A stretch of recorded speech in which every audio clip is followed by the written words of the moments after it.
बच्चों को जो है इस प्रश्न को लेकर के बहुत ज़्यादा कन्फ्यूजन था कि ऐसा रासायनिक अभिक्रियाओं को कैसे हम डिफाइन करें।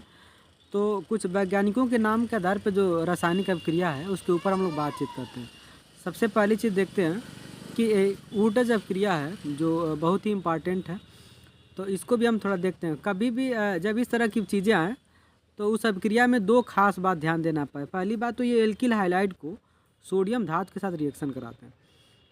ऊर्टज अभिक्रिया जब भी आएगी तो उसमें सोडियम धातु बहुत ही कंपलसरी है। सोडियम धातु पे आप विशेष करके फोकस देंगे, ये पहचान उसकी कि एल्किल हाइलाइड को सोडियम धातु के साथ जब हम रिएक्शन कराते हैं तो वो एल्केन बनाता है और उसके साथ एल्किल हाइलाइड बनाता है। एग्जाम्पल के तौर पे अगर हम देखते हैं तो आप एल्किल समूह को आर से प्रदर्शित करते हैं और एक्स हाइलाइड समूह को एक्स से प्रदर्शित करते हैं।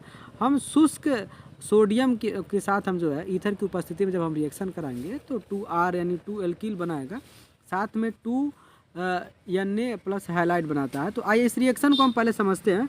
अगर हम R के जगह पे यानी एल्किल के जगह पे अगर हम जो है मेथिल रखते हैं और या फिर एथिल रखते हैं, दोनों में से कोई एक ले लेते हैं, और हाइलाइड के जगह पे जो है अगर हम आई रखते हैं यानी आयोडीन और तो इस रिएक्शन में जब हम देखते हैं अगर R के जगह पे हम CH3 रखते हैं और X के जगह पे I रखते हैं, आयोडीन के साथ आप रिएक्शन कराते हैं, इसमें सबसे खास बात यह है कि इसमें सोडियम जो है ऊर्टज अभिक्रिया जब भी पूछती है तो उसमें सोडियम ज़रूर ध्यान देते हैं कि सोडियम है कि नहीं।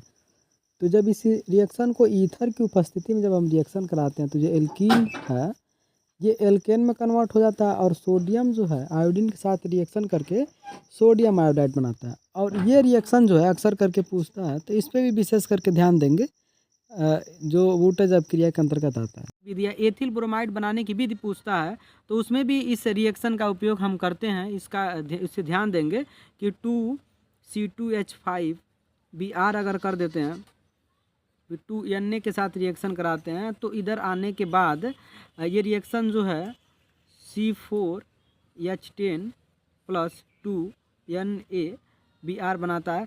तो ये मेथिल ब्रोमाइड से अगर रिएक्शन कराना हो तो ये जो एल्केन समूह तो ये भी रिएक्शन में पूछ देता है। अक्सर रासायनिक अभिक्रिया अगर बनाना हो एथिल ब्रोमाइड का तो ये पूछता है। तो ये चीज़ें आप ध्यान देंगे। रही बात केमिस्ट्री जो है, केमिस्ट्री से डरने की ज़रूरत नहीं है।